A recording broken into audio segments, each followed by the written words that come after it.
Yo mga bossing, ito na nga pala yung finale ng ating pagpapapogi dito sa ating TMX 155 na nabili. So makikita nyo dito na primer na pala natin. At dito sisimulan ko na pala linisin yung kanyang makina.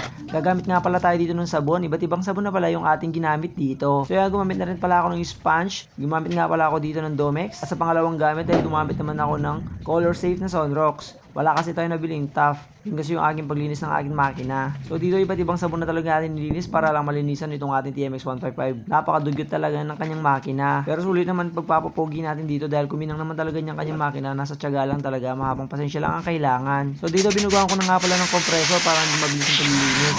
Siyempre para ulido pa rin. Yan, kung makikita nyo, medyo kuminang na siya. Tinakpan ko nga pala yung mga pwedeng pasukan ng tubig dito. Pinturahan ko na rin pala yung kanyang tangke. Hindi ko na pala napagkita yung pagpapintura natin dahil masyado mahaba ang video. Sa susunod na lang ako nagpapakita ng video sa pagpipintura natin. Dito ginamitan ko nga pala ng wet sanding itong ating tangke. Dahil lalagyan na pala natin itong sticker para malalang masyadong dumi. Kaya kung makikita nyo, napakakinang kahit wala pa itong clear coat. Dito kung makikita nyo, nilagyan ko nga pala ito ng shampoo. Para sakali manidikit natin itong ating sticker, pwede pala natin siyang ulitin. Dahil kapag wala itong shampoo, pag nagkamali ka, di mo na siya pwedeng ulitin. Kaya dito, nilagyan ko ng shampoo para madulas pa rin siya. Kaya kung makikita nyo, pwede siyang ilipat na ilipat para makuha ang saktong pwesto ng ating sticker. Dito, gumamit na rin pala ako ng basahan para tanggalin yung nilagay natin shampoo sa ilalim ng sticker para dumikit na talaga yung ating sticker. Medyo matagal nga lang talaga yung paglalagay ng sticker dahil kailangan mo talaga ilapat na maayos at syempre ipwesto pa rin na maayos. Dito kung makikita nyo, konti na lang pala yung ating nilalapat dito. Ayan, kung makikita nyo rin, inaalis-alis ko siya pero hindi siya nasisira. Dumidikit pa rin siya dahil may shampoo nga. Dahil sa medyo matagal na tayo nagpupunas, ginamitan ko na nga pala ito ng heat gun para mabilis matuyo yung ating sticker. Ayan, makikita nyo lumapit siya na maayos nung ginamitan natin ng heat gun. Ganun nga pala ako maglagay ng sticker. Ayan, kung makikita nyo, napakapulido na. Wala kang makikitang bubbles o dumi pa sa ilalim ng sticker. Ayan, kung makikita nyo, napakakinis ng ating sticker. So, fake nga pala itong ating nabiling sticker. Wala tayong mahanap na original. So, dito makikita nyo, nilagyan ko nga pala ito ng clear coat. Na-clear coat ko na nga pala ito. Ginamitan ko na pala ng heat gun para mabilis matuyo dahil medyo ginabi na tayo at umuulan. Ayan, kung makikita nyo, napakakinang kahit medyo gabi na at malamig ang panahon. Ginabitan ko ito ng heat gun para kuminang. At syempre, para mas tumibay yung ating pintura. Ayan, napakaangas na natin TMX 155. Pwede ka nga pala dito magsalamin. Tagal-tagal din pala tayo hindi nakapag-post dahil sobrang busy din talaga. So, dito sa makikita nyo, binubuo ko na pala yung ating TMX 155 para matayo na natin. Ginagawa ko nga pala ito sa loob ng aming kwarto. Dahil masyado na masikip sa labas, masyado maraming kalat. So, makikita nyo, medyo gabi na rin dito. Pero tinapos ko pa rin. Meron wala akong mga ibang parts dito na hindi ko na pininturahan, hindi ko na rin pinalitan dahil goods pa sila at original parts pa. Sarap kasi tignan kapag original ang mga nakalagay sa ating TMX 155. Mga pininturahan ko lang dito is mga luma, mga masasakit sa mata. Ang mga magaganda pa sa mata, hindi ko na pininturahan tulad ng hub, hindi ko na pininturahan. At pati kanyang rim set, hindi ko na pinalitan. Linis ko na lang ito. Pinalitan ko na lang dito yung kanyang gulong. Pinalitan ko pala ito ng stock MVP Star 300 by 70 ng kanyang size. Front and rear pala ang pinalitan ko dito. So sa makikita nyo, yung hub niya napakaganda pa rin.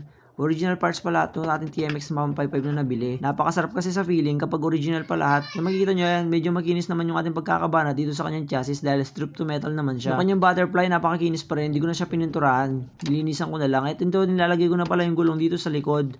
Nalagay ko na rin pala yung gulong sa harap. Malapit na pala matapos ng TMX 155. Natayo na natin siya. Makikita na natin ng kanyang astigan. So dito nga pala nilagay ko na rin yung kanyang makina. Nalagay ko na rin kasi yung dalawang gulong. Dito medyo nahirapan ako. Humingi na ako ng tulong sa ating my love. Sa makikita nyo nalagay ko na rin. Nakahinga na ako na malalim. Napakaangas. Di na masyado nakuha yung video. Pero naipit na ako doon. So dito ayan sa makikita nyo napakaangas na ng ating TMX 155. Nalagay na pala natin lahat ng mga parts. Nalagay ko na yung pipe kick. And syempre yung kanyang mga side cover. Ayan, ang kanyang mga wirings, carburetor, nalagay ko na lahat. Alos nalagay ko na lahat. Hindi ko na nalalagay dito is yung kanyang tank and kanyang upuan. Yun na lang ating nilalagay at makikita na natin yung tayo ng ating TMX 155. So, ayan nga pala yung pagkakabanat ng ating tangke. Sa paglalagay naman nito, talagang pinilido ko nga pala para walang galaw. So, sa makina nga pala, nagpalit lang tayo dito ng clutch damper dahil medyo makaldag yung ating makina. Pinalitan ko na pala ng clutch damper, hindi ko na pinakita. Ito yan, makikita nyo, bumili na rin pala ako ng stock seat, original stock seat. Ayan. Napakaangas talaga ng tindigan ng TMX 155 kapag all stock ang nakikita mo. Standard nga pala itong ating binuo. Medyo mas trip ko kasi kapag standard yung TMX 155. Ayan, kung makikita nyo, napakaangas. Kung makikita nyo pa rin sa personal, sobrang ganda. Ayan, makikita nyo, eto tapos na siya. Meron na rin pala siyang cowling. So, hindi nga pala kulay blue yung ating nabiling cowling dahil wala nang available na sticker. So, makikita nyo, ayan, gumiginang. Napakakinis ng ating tangke. Yung upuan, stock seat, sarap upuan dahil sobrang tigas pa rin talaga. So all workings pala itong ating TMX 155, gumagana na lahat ng kanyang ilaw, busina at flasher. Ay makikita nyo, kinulayan ko na rin pala yung kanyang mga emblem, yung Honda CD. So ito medyo pupunasan na lang to dahil nag-leak siya ng konti, pero okay na yan, naayos ko na pala siya, di ko na lang nalinisan. Napandar ko na pala to ng cold start at one click lang siya dahil original pa kanyang CD at kanyang carburetor. So ayan, napakakinis talaga ng mga side cover niya. Makikita nyo, all goods talaga itong ating TMX 155. So ang dating basura, ngayon eto, ginto na siya. At ito nga, natapos na natin TMX 155 natin nabili. Napakaangas na niya. Baka naman pwede akong pa-follow dyan at pa-share na rin itong video na to para makarating sa iba't ibang lugar at mapanood din nila.